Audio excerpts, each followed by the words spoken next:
Muchas gracias a quienes se han conectado y vamos a entrar hoy en un tema eh, realmente fascinante, por lo menos así me lo parece, y es sobre la historia de este tratado que llamamos neumatología.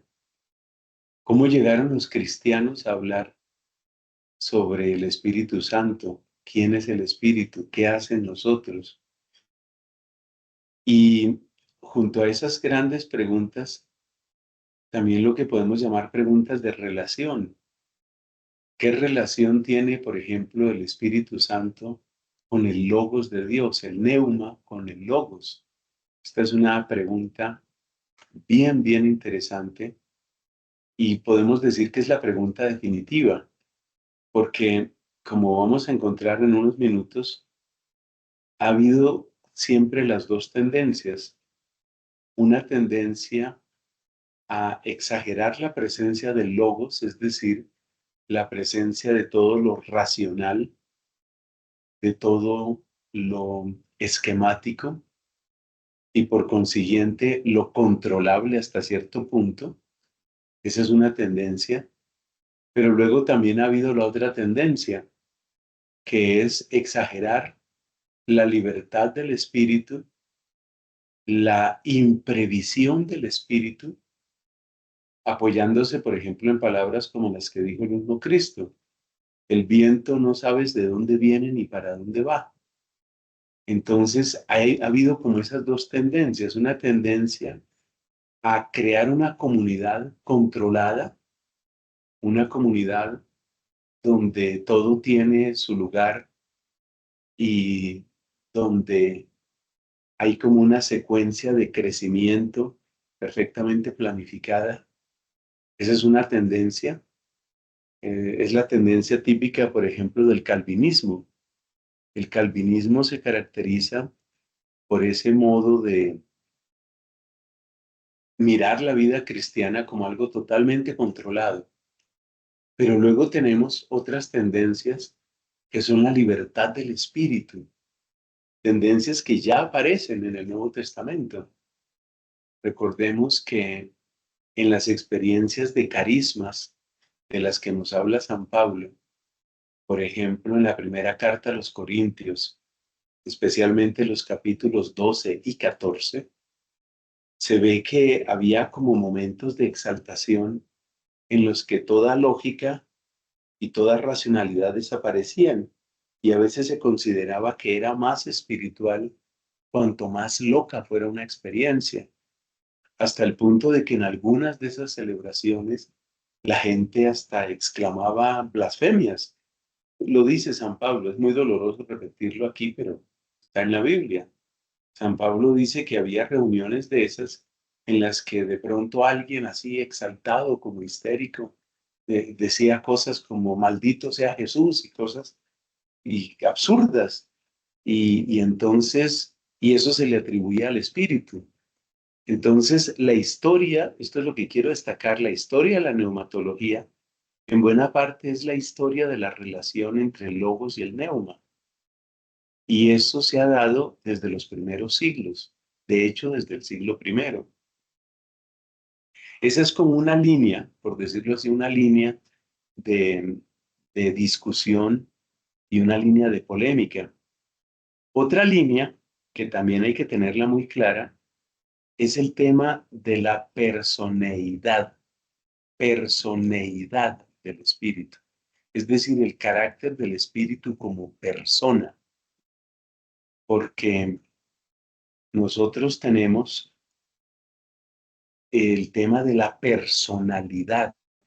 La personalidad es la manera de ser persona. La personeidad es el carácter de persona. Por ejemplo, cada uno de nosotros, seres humanos, tiene su propia personalidad, pero antes de tener una personalidad, cada uno de nosotros tiene un carácter de persona. Es decir, lo primero es asegurar que tú eres una persona. Si yo tomo, por ejemplo, aquí esta botellita, pues esta botella es un objeto, esto no es una persona, esto es un objeto. no tiene carácter de persona, y como no tiene una personeidad, tampoco tiene una personalidad. Es algo que es muy interesante. Y la personeidad del espíritu, es decir, el carácter de persona del espíritu, estuvo en gran discusión, porque algunos miraban al espíritu básicamente como un atributo de Dios. Es decir, así como nosotros hablamos de que Dios es poderoso, pero yo no voy a decir que el poder de Dios es una persona distinta del Padre, o yo puedo decir que Dios es misericordioso, pero la misericordia de Dios no es una persona distinta de Cristo o una persona distinta del Padre. Entonces, esa es otra línea de elaboración teológica muy compleja, muy difícil. Es la que tiene que ver con la personeidad del Espíritu. Ahí llevamos dos elementos para, para los apuntes que ustedes están tomando. Primero, la relación entre logos y neumo y lo compleja que puede llegar a ser esa relación. Algunos exageran el aspecto del logos y quieren una comunidad cristiana totalmente controlada, totalmente planificada, o donde no hay sorpresas. Otros, en cambio, quieren una comunidad cristiana donde está la espontaneidad, donde está la sorpresa, donde está la improvisación. Y a esa improvisación muchas veces se le llama libertad. Ese es el primer tema, relación entre logos y neumo. Luego, el segundo tema es la personalidad del espíritu, que fue lo que trató precisamente el primer concilio de Constantinopla. Ese concilio, que fue en la segunda mitad del siglo IV, trató sobre eso porque había algunos que decían, no, es que el Espíritu Santo no es propiamente una persona. El Espíritu Santo no es una persona diferente del Padre y del Hijo. Entonces, esa es otra línea de crecimiento que también es muy interesante. Y la tercera línea de crecimiento tiene que ver con la acción del Espíritu en nosotros los creyentes, donde también hay como dos tendencias extremas. Esto se parece al primer tema de la relación entre el logos y el neuro.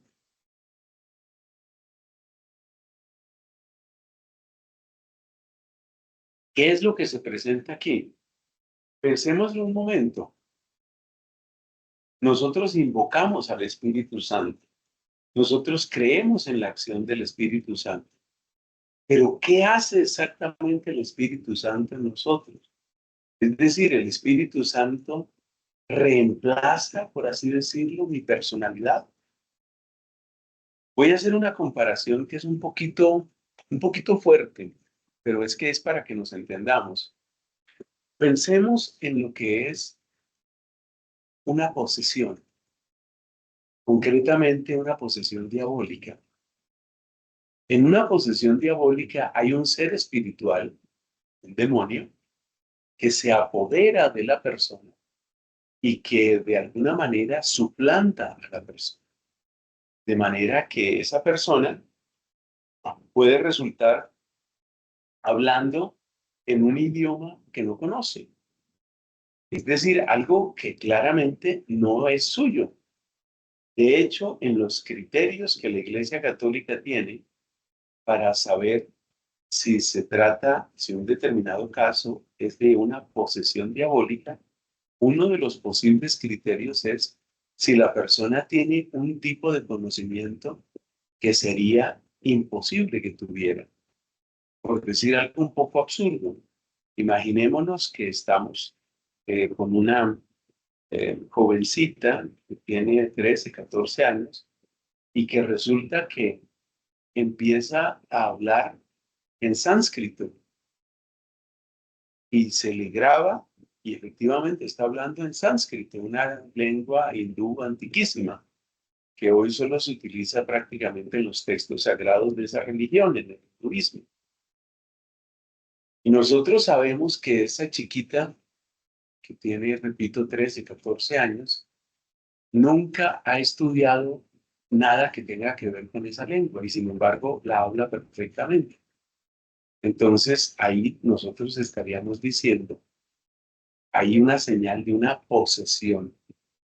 Bueno, sé que es muy brusco el tema de comparación que estoy utilizando, pero bueno, hagámonos esta pregunta. Si eso es así, ¿qué es lo que hace el espíritu? ¿El espíritu también posee a las personas de esa manera? Por ejemplo, si una persona está eh, recibiendo un mensaje, eso es como una posesión, pero una posesión, llamémosla positiva. Fíjate que en el pueblo católico este es un tema que está muy vivo y es un tema muy complejo, porque vivimos en una época en la que se habla de revelaciones privadas. Para algunas personas es una costumbre piadosa el recibir mensajes que supuestamente da la Virgen María en Medjugorje. Esos mensajes son los días 25 de cada mes. Y hay personas que esperan el mensaje del día 25. Esperan ese mensaje y consideran que ese mensaje viene del cielo, que ese mensaje no viene de la tierra, que ese mensaje no viene de tal o cual persona. Normalmente se refieren a los videntes o considerados videntes de esa experiencia Medjugorje. Entonces, ahí hay como una acción espiritual que nosotros creemos que puede ser una acción positiva. Entonces, esa es una gran pregunta. Una revelación privada es una especie de posesión de la persona. ¿Cómo entra el Espíritu Santo ahí?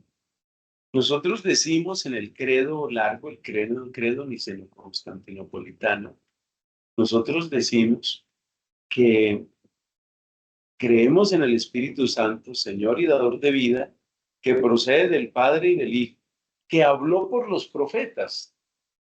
Esa expresión la utilizamos, habló por los profetas. ¿Y qué significa exactamente eso de hablar por los profetas? ¿Eso qué quiere decir? Quiere decir que esta acción del Espíritu reemplazaba al profeta hasta el punto de, yo lo describo así gráficamente, como el que le da un codazo y le dice al profeta, quítese que aquí voy a hablar yo. No hable usted que voy a hablar yo. Eso es lo que hace el Espíritu Santo. Nos reemplaza, nos suplanta. ¿Qué diferencia habría entonces entre la acción de un espíritu maligno, como puede ser el caso de una posesión diabólica, y el caso de una revelación privada, o también de otro tipo de acciones? Nosotros en la iglesia tenemos doctores y doctoras de la iglesia.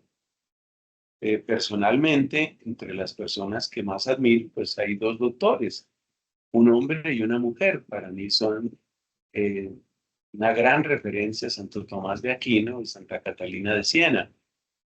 Y realmente uno se encuentra con páginas de Santa Catalina de Siena en concreto, una mujer que no tuvo estudios, ni siquiera los más básicos, y que habla con una sabiduría, con una profundidad, que uno dice, necesariamente esto tiene que venir de Dios.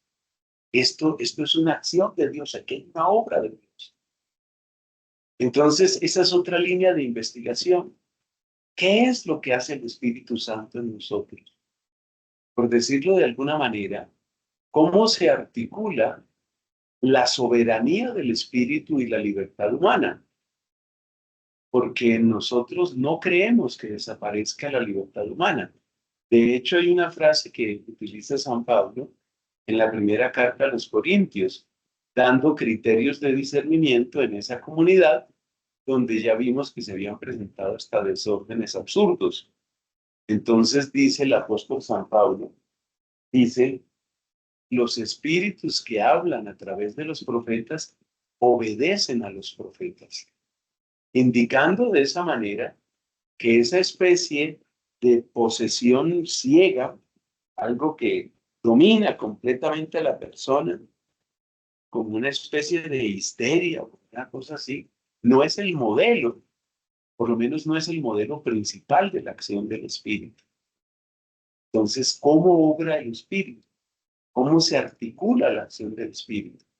Y en esto hay comparaciones muy lindas. Así, por ejemplo, San Basilio Magno va a comparar al Espíritu Santo con la obra que hace la lluvia, por ejemplo, en un jardín. Porque en un jardín puede haber claveles, rosas, margaritas, y a cada una de esas flores le llega la misma agua, pero cada flor da su propia manifestación que es distinta de la otra.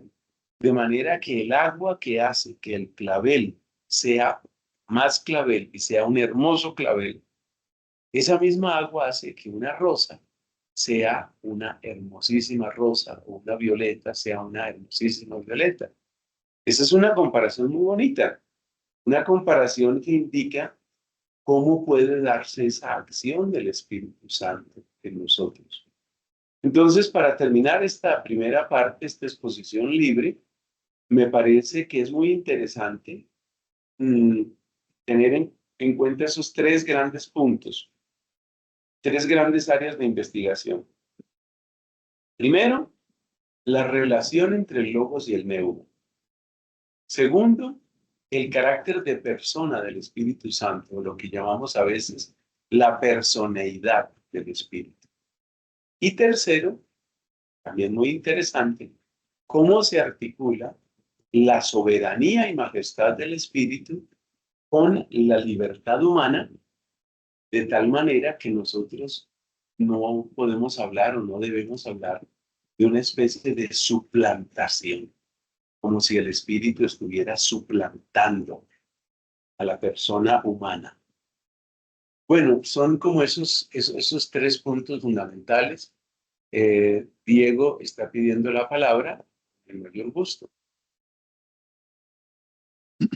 Ay, yo ahí tengo una pregunta.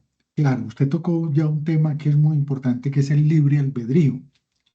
Eh, Incluso el texto que al principio cita el aporte de San Ireneo, que él desarrolla, digamos, esta teoría, bueno, en realidad Clemente de Alejandría, la teoría del logos, eh, que de todos modos desde antes, digamos, se venía planteando. Y Clemente de Alejandría, digamos, comete el error de que él antepone el logos a todo y al mismo padre, al mismo hijo. Pero entonces la inquietud mía es la siguiente. Usted ya lo dijo y me lo aclaró. Digamos, el libre albedrío es ese respeto por la individualidad del ser, de la persona. Y, por ejemplo, yo invoco al Espíritu Santo en el momento en que estoy haciendo un trabajo o en el momento en que voy a hacer una exposición. Espíritu Santo, ilumíname, por favor. Pon en mi boca las palabras que debo decir, los pensamientos que debo tener, cómo decirlos, en qué momento, en qué tono, en fin. Ilumíname y le entrego ese control de mi, ¿cómo decirlo?, de mi personalidad de alguna manera, pero con un libre albedrío mío.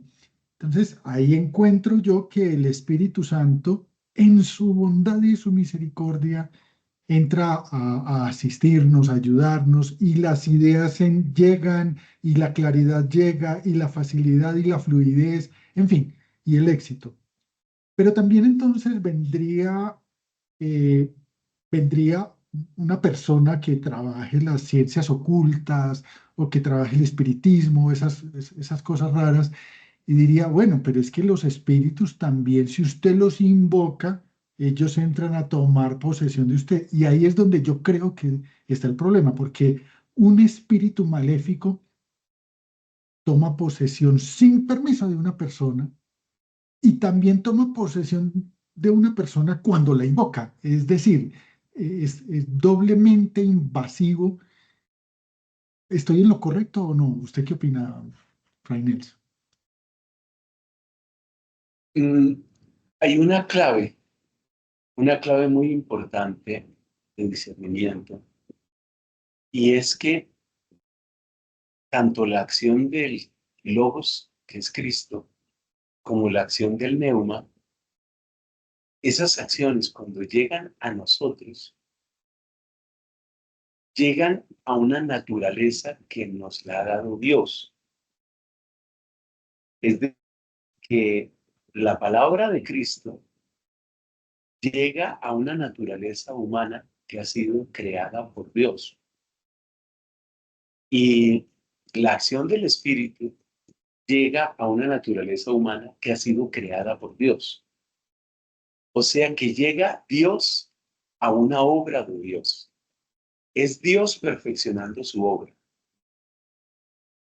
Esto vale tanto para la redención como para la santificación. Redención es la obra propia del Logos, santificación es la obra propia del Neuma.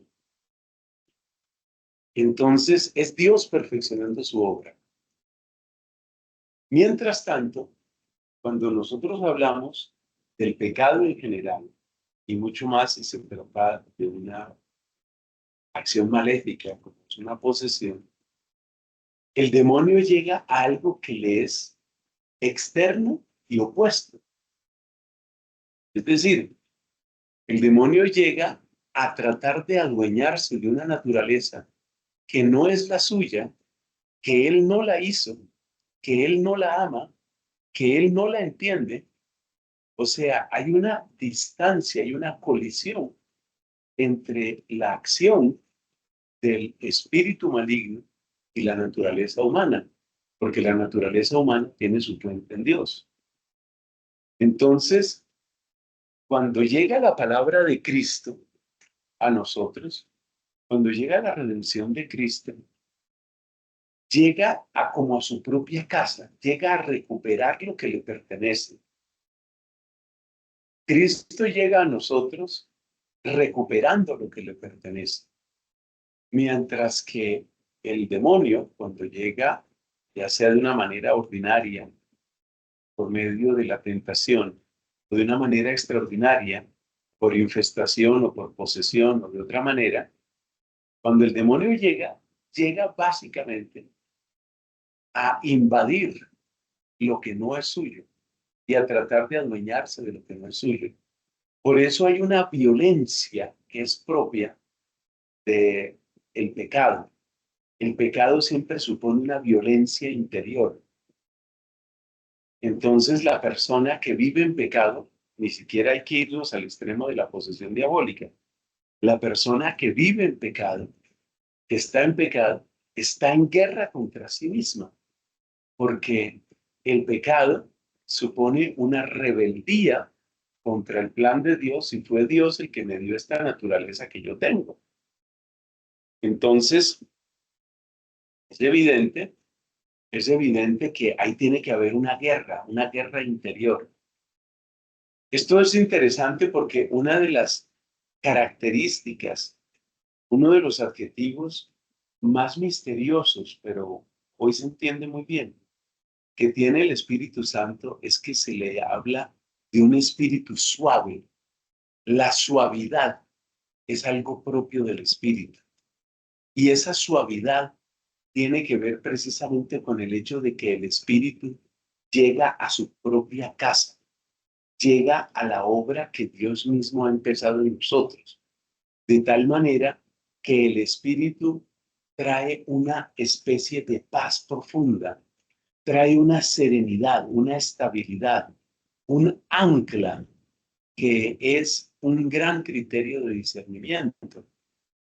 Le decía, por ejemplo, le decía a Dios a Catalina de Siena, le decía que el demonio puede producir ciertos espectáculos extraordinarios, visiones, por ejemplo, y le puede mostrar cosas, sobre todo sensorialmente, le puede mostrar cosas fantásticas a las personas, pero dice, cuando termina esa experiencia, que es un engaño de Satanás, cuando termina esa experiencia, muy pronto la alegría se apaga y más bien lo que va quedando es una sensación de confusión y una sensación de intranquilidad.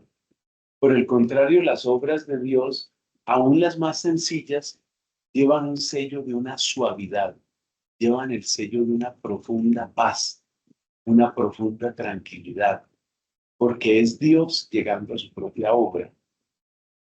Esto que te estoy comentando, estimado Diego y estimada Sandra María, esto que les estoy comentando es podríamos decir, es uno de los criterios que se utilizan en el discernimiento fundamental sobre la acción del espíritu. Entonces se mira, por ejemplo, eso. Si una persona está llevando una vida espiritual, se espera que esa persona va creciendo en la paz, va creciendo en la suavidad, va creciendo en la serenidad.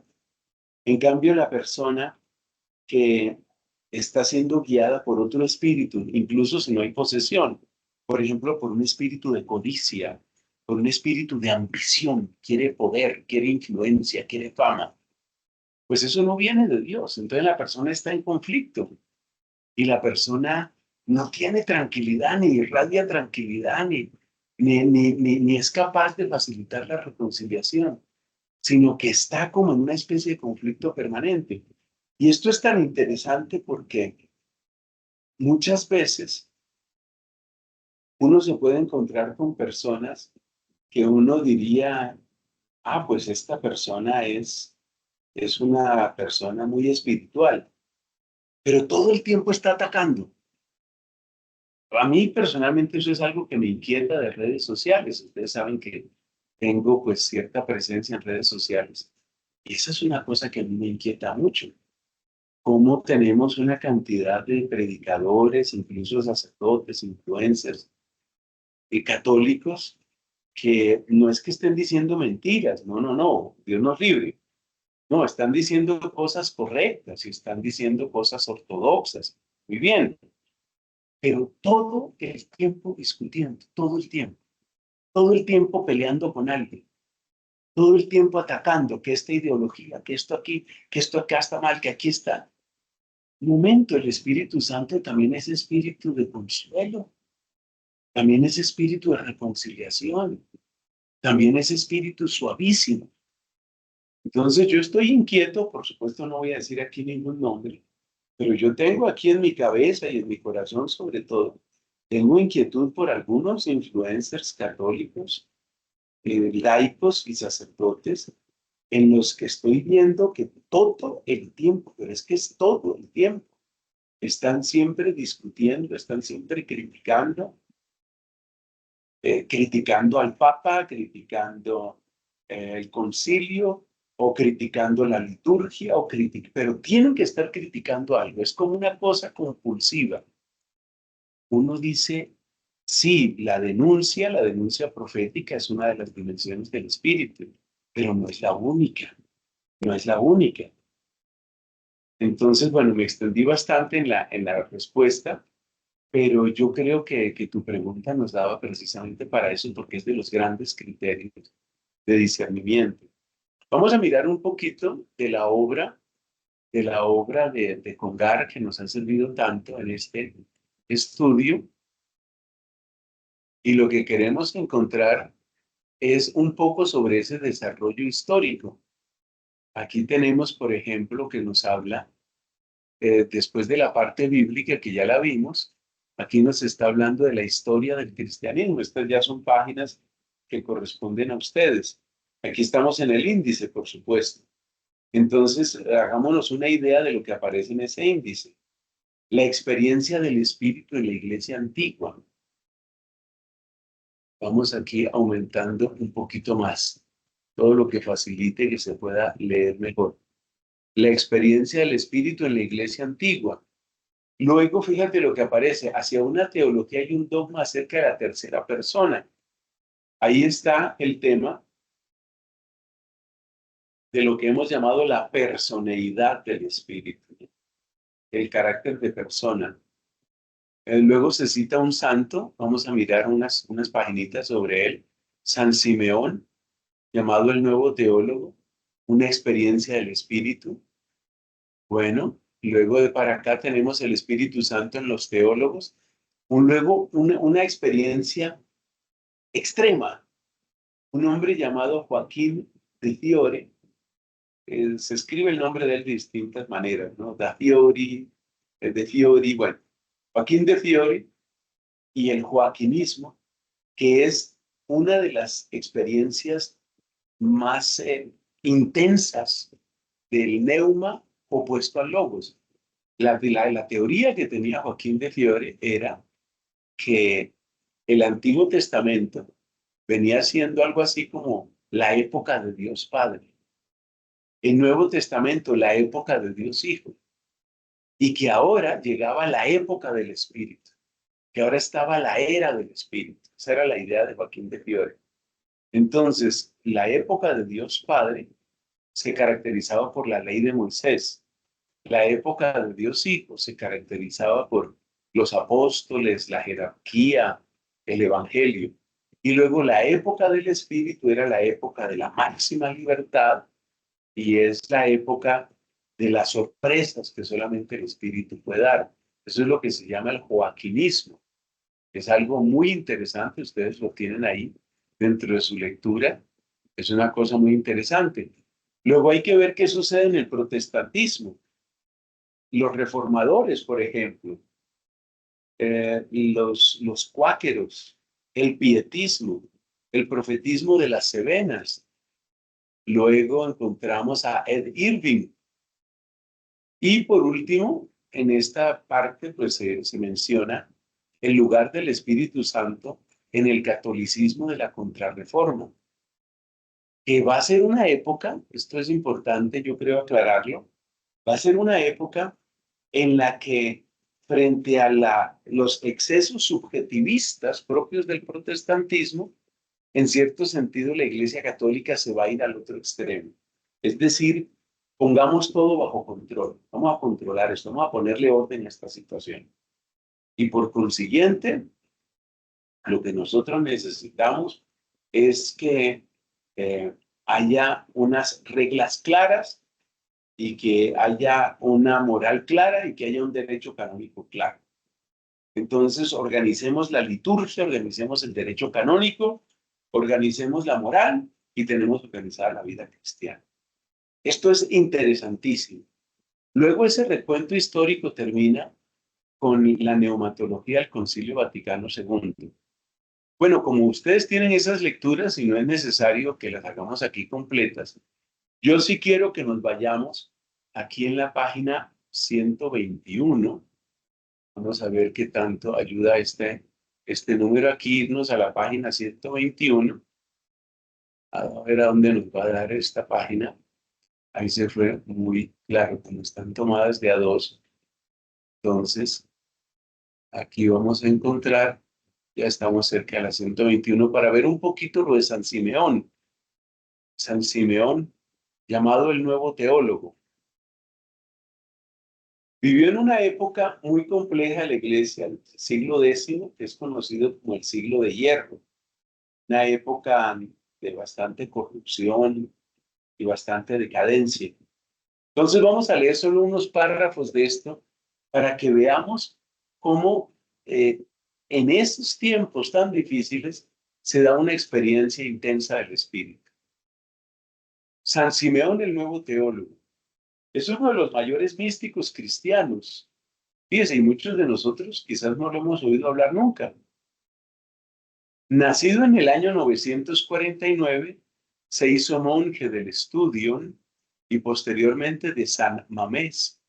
Y en el año 982, con unos 33 años, fue instituido higumeno de este monasterio. Ese es un cargo honorífico que tenía cierto liderazgo espiritual, los higumenos. Se refiere frecuentemente a Simeón el Piadoso, que le reveló las vías espirituales en ese mismo monasterio. Esta referencia misma a su fervor exigente, su insistencia en hacer participar de sus experiencias místicas, le valieron oposición y muchas dificultades. Abandona el hijumenado y es enviado en el año 1009 a la otra orilla del Bósforo y murió en el año 1022, con unos 73 años de edad. Nuevo teólogo significa el que ha hecho y comunicado una experiencia nueva de Dios.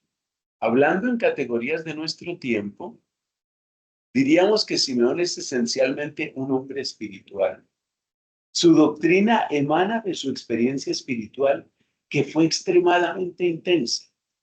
La cuenta él mismo en numerosas ocasiones y en términos que resultan sorprendentes para nosotros.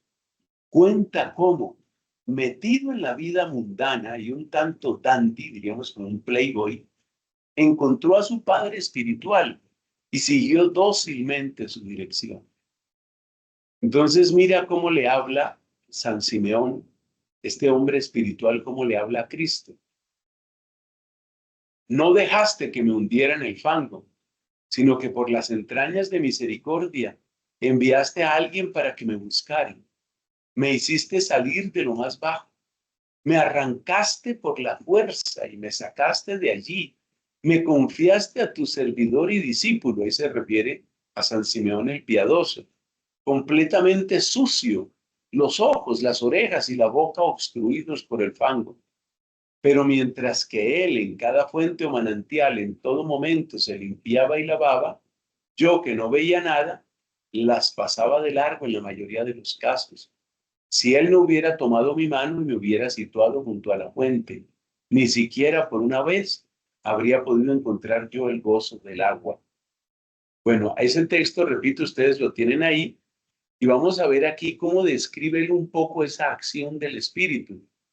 En su relato, Simeón pasa del agua a la luz, del acto de lavarse, que representa el esfuerzo ascético, a la irrupción de la luz, que él llama luz del Espíritu Santo. La luz desempeña un papel importantísimo en su mística salida de su experiencia. Esta mística es completamente neumática, ahí entra el neuma, y totalmente cristológica, ahí entra el logos. Las oraciones al Espíritu Santo son infrecuentes en Oriente. Simeón coloca una al frente de sus himnos. Mira cómo le habla al Espíritu. Ven, luz verdadera, ven, vida eterna, ven, luz sin ocaso, ven, tú que deseaste y deseas mi alma miserable. Ven tú, el solo, al solo, pues ya ves que me encuentro solo. Ven tú, convertido en tú mismo, en mi deseo, que has hecho que te desee a ti el absolutamente inaccesible. Ven mi soplo y mi vida. Qué impresionante escuchar a una persona que ora de esta manera y que claramente está hablando de algo que le cambió completamente. Íntegramente neumatológica, esta vida espiritual verdaderamente divina es integralmente cristológica. Entonces vamos a ver cómo se articula aquí el neuma y el logos. ¿Será necesario que volvamos a citar textos cuando todo resulta tan claro? Las apariciones son cristológicas, el rostro es el de Cristo. Cristo es principio, medio y fin, está en todos. La vida espiritual es una invitación de Cristo. También aquí el orden de la economía determina el de la progresión cristiana. Es preciso pasar por la pasión para llegar a la resurrección de la que el Espíritu es el agente. Es preciso seguir la vía de la ascesis para llegar a la unión. Entonces, fíjate cómo en este teólogo, que me parece interesantísimo, para mí es un descubrimiento, cómo él conecta la parte de Cristo, que es el camino de la pasión, con la acción del Espíritu, que es la obra de la resurrección. Esa es la manera como él articula el logos y el neuro. Y por supuesto, pues se trata de algo que él mismo ha vivido intensamente. Bueno, Vamos a asomarnos a otro extremo. ¿Qué fue lo que pasó con Joaquín da Fiori o de Fiori? ¿Qué fue lo que sucedió con ese hombre y por qué?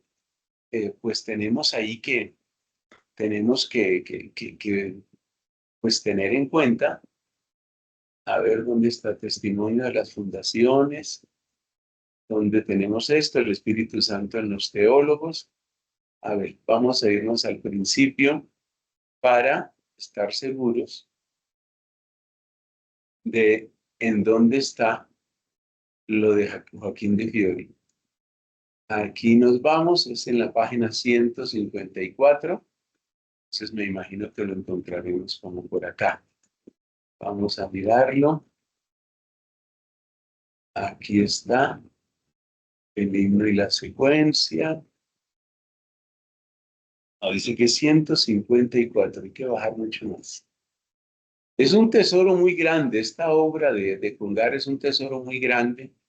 Dios quiera que podamos aprovecharlo. Bueno, San Simeón entonces vive entre el siglo X y el siglo XI. Y aquí encontramos ahora a Joaquín de Fiore y vamos a hablar del joaquinismo. ¿Quién era Joaquín de Fiore? Nació hacia el año 1135 en Calabria, tal vez de ascendencia judía. Ejerció como notario y se retiró a una ermita después de un viaje a Siria y Palestina. Entró en los cistercienses, los monjes cistercienses, fue una de las muchas reformas benedictinas de la Edad Media. Y en el año 1189, es decir, teniendo unos 54 años, erigió el monasterio de Fiore. Llegó muy pronto a ser abad, lo reformó en el sentido de un monaquismo más estricto, rompió con la orden cisterciense y fundó media docena de filiales, es decir, monasterios hijos. Murió el 30 de marzo de 1202, con 77 años de edad.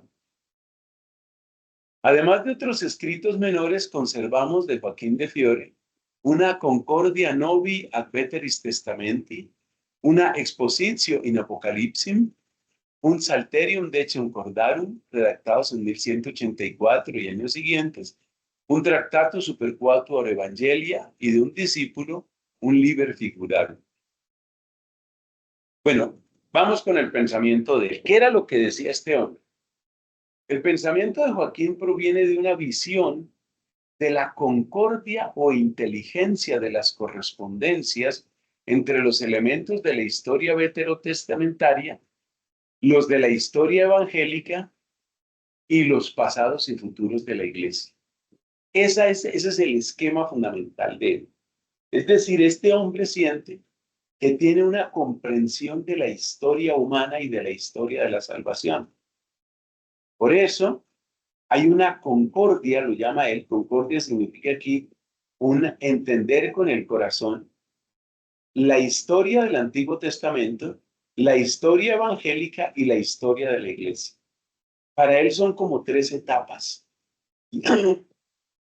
Y esas 3 etapas son las claves de lectura de la palabra de Dios, la clave de lectura de la santidad cristiana, la clave de lectura de todo. Ese es el esquema fundamental del Antiguo Testamento, historia veterotestamentaria, historia evangélica, historia de la iglesia. A la litera veteris testamenti, a la litera novi testamenti, debe de suceder un tertius status, una edad o régimen nuevo, traduzcamos. A la letra del Antiguo Testamento y luego la letra del Nuevo Testamento, ahora tiene que venir un tertius status, una tercera fase. Y esa tercera fase es la que él llama la edad o régimen nuevo. Llega un régimen nuevo. Estuvo bien la historia del Antiguo Testamento, estuvo bien la historia del Nuevo Testamento, pero ahora viene un tertius status, una tercera fase, una edad nueva. A cada una de las personas de la Santísima Trinidad se atribuye cada uno de los 3 estadios así distinguidos. 3 status mundi propter 3 personas divinitatis. Las 3 fases del mundo se deben a las 3 personas de la divinidad. Como el Espíritu procede del Padre y del Hijo, una inteligencia espiritual procede del Antiguo y del Nuevo Testamento. Fíjate el esquema que él sigue. El Espíritu Santo procede del Padre y del Hijo. Así también nosotros, si queremos tener una inteligencia espiritual, tenemos que apoyarnos en el Antiguo y en el Nuevo Testamento. Así llegamos al Evangelio, lo que él llama el Evangelio eterno, o Evangelium Regni, el Evangelio del Reino, que debe suceder al Evangelio de Cristo predicado y celebrado hasta ahora. Los personajes y hechos del Evangelio de Cristo simbolizaban realidades que tendrán lugar en la era del Espíritu y en la iglesia espiritual. Entonces, él es el primero, Joaquín de Fiore es el primero de hablar de una era del Espíritu, que corresponde a ese tertius status, a esa tercera fase, y por lo tanto a una iglesia espiritual. Así como nosotros, observe esta idea que es muy importante, así como para nosotros la ley de Moisés, pues claramente no tiene una validez, así también él sentía, Joaquín de Fiore sentía, que las leyes que aparecían mandadas por los apóstoles en el Nuevo Testamento han quedado superadas en esta nueva era del Espíritu. La primera etapa comenzó con Adán y fue confirmada en los patriarcas, es la era del Padre, y en la historia la de los laicos. La segunda fue inaugurada en Osías y fructificó a partir de Jesucristo, es la era del Hijo y de los clérigos. La tercera comenzó con San Benito y está a punto de manifestarse plenamente. San Benito. Ahí está la clave para el siglo VI. Entonces, él ve la historia como el despliegue de un gran plan divino. Joaquín anuncia la instauración de una era del espíritu, una era de la inteligencia espiritual del evangelio eterno, que es y será el de los monjes, los contemplativos, los viri espirituales, poseídos, ojo, poseídos, ¿sí ve? Poseídos plenamente por el espíritu. Al tiempo de la letra, ya sea la letra del Antiguo Testamento o del Nuevo Testamento, sucederá el de la libertad del espíritu. Un sabbat, una especie de sábado, un sábado de alabanza pura. De esta manera, lo que hasta el presente se había considerado como objeto y contenido de la escatología, al realizarse el final de la historia, es insertado en la historia como objeto de una espera, de una esperanza. En esta era de una religión omnino libera spiritualis, omnino libera significa absolutamente libre, y espiritual, habrá todavía una jerarquía y unos sacramentos, pero espiritualizados, más consonantes con el tipo de Juan que con el de Pedro. El advenimiento de esta era es inminente. Acuérdese que una de las obras de Joaquín de Fiore es un comentario al Apocalipsis, y él tiene ese tono apocalíptico. Entonces dice, tempus prefinitum ad est. El tiempo determinado ya está presente. Ad est. Verbo latino que significa ya se hizo presente. Casi desconocidos mientras él vivía, los escritos de Joaquín fueron conocidos a partir del 1240. Para que nos ubiquemos, tengamos presente que Santo Domingo de Guzmán muere, el fundador de nosotros los dominicos muere en 1221. Unos pocos años después muere San Francisco de Asís. O sea que cuando empiezan a conocerse los escritos de Joaquín de Fiore, estamos en la época de Santo Tomás de Aquino, en la época de San Buenaventura, en la época de Juan Duns Scoto. Es ese tiempo en el que estamos. Los escritos de Joaquín fueron conocidos a partir del 1240. Se les añadió pseudepígrafes tendenciosos.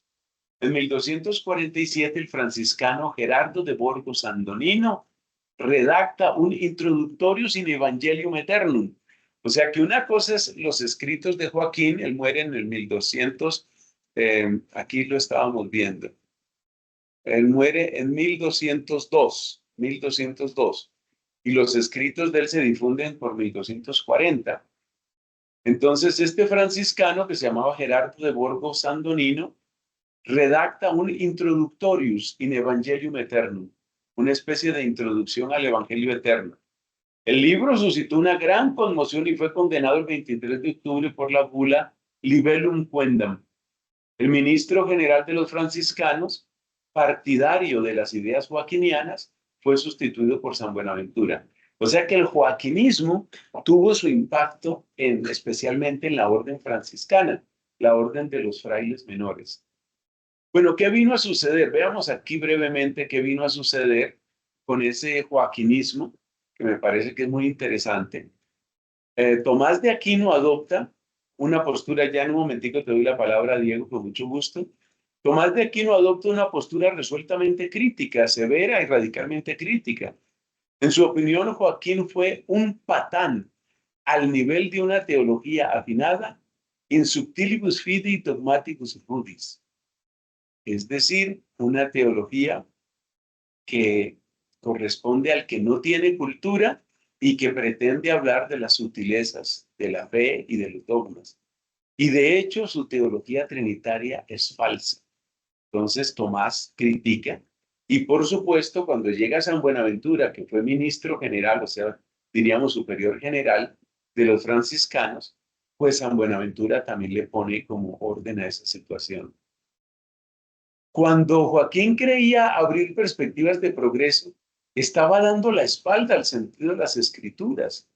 Fíjate cómo para Joaquín de Fiore, pues las escrituras quedan simplemente superadas. Y si las escrituras están superadas, quiere decir que le estamos dando la espalda a las escrituras. La orden de San Francisco no pudo evitar una crisis grave, la de los espirituales y los fratricelli. Todo esto que estamos diciendo de este Gerardo, el fray Gerardo, esto sucede en el siglo XIII. El siglo XIV va a ser el siglo de los herejes llamados fratricelli, que surgen del franciscanismo y que de alguna manera se consideran los viri espirituales. Ellos creen que son los varones espirituales. Y por consiguiente ellos consideran que nadie puede juzgarlos porque ellos son los que están en la última etapa de la historia. Así como un judío no puede criticarme porque yo celebre la Santa Misa, así el Papa no me puede criticar si yo soy un varón espiritual. Esa era la idea de los viri espirituales.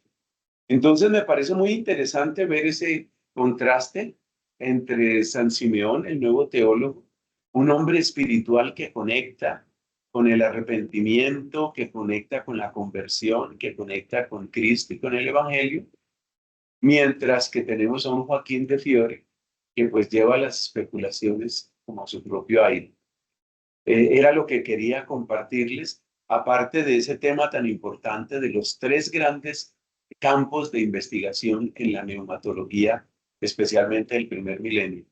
Te escuchamos, Diego, con mucho gusto. Y, Fray, a mí me queda la duda de esta teología de Joaquín de Fiore, le sugiere a uno como si él estuviera pensando que la acción de la Santísima Trinidad estuviera repartida en el tiempo, sabiendo que, pues desde la misma patrología, y lo digo porque estoy estudiando patrología, eh, muchos herejes cayeron en ese problema de dividir la Trinidad y anteponer el, el- el- el subordinacionismo, por ejemplo. En fin, esto me parece que también entra en una dinámica de cuestionamiento a la unidad misma de la Trinidad y al hecho del Dios en todo momento, bien sea por la obra del Espíritu o por la obra del Padre o por la obra del Hijo, que es la misma obra de Dios, simplemente son tres personas distintas, pero es un solo Dios. Entonces, uno no podría, pues a mi criterio, uno no podría darle como un orden de temporalidad a la acción de Dios Padre y después entra la obra de la acción, la obra y acción del Hijo, y después una temporalidad de acción como si pasaran de moda las personas, como si, ve, ya no se usa como quien se cambia de falda o de pantalones. Eh, en fin, me parece como problemático, a pesar de que pueda estar expuesto de una manera como con una especie de lógica. Y por ejemplo, cuando usted lo estaba leyendo, yo no le entendí como que él estuviera superando a las escrituras, si no lo entendí, y puedo estar equivocado, yo lo entendí como que estuviera tratando de hacer una especie de exégesis. No sé si estoy en lo correcto. A mí me parece que, a mí me parece que la crítica que le hace Santo Tomás es muy válida en el sentido de lo que tú nos decías al principio. Es decir, hay una idea de la Trinidad que es completamente absurda, que en realidad corresponde más a un triteísmo, ¿no? Eso de que hay una época del Padre, una época del Hijo, una época del Espíritu, eso es como una dinastía, ¿no? Como que primero reinó este y ahora reina este, después reina este.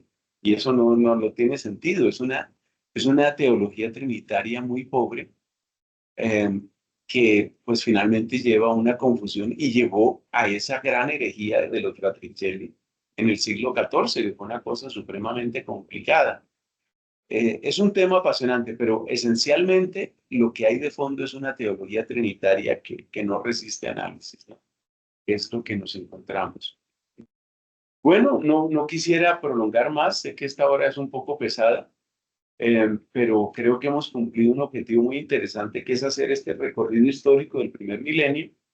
Eh, Creo que alcanzamos a tener otra sesión para comentar un poco del recorrido histórico, lo que sigue ahí, es decir, el protestantismo, la contrarreforma y luego, pues, cuando ya se llega el tiempo del Concilio Vaticano II, vale la pena terminar ese recorrido, pues para darnos cuenta todo el camino que se ha recorrido, que se ha hecho en la neumatología. Así que muchas gracias por este esfuerzo. Esta hora, pues, es difícil para ustedes, también un poco para mí. Muchas gracias por este esfuerzo y terminamos nuestra grabación en este punto.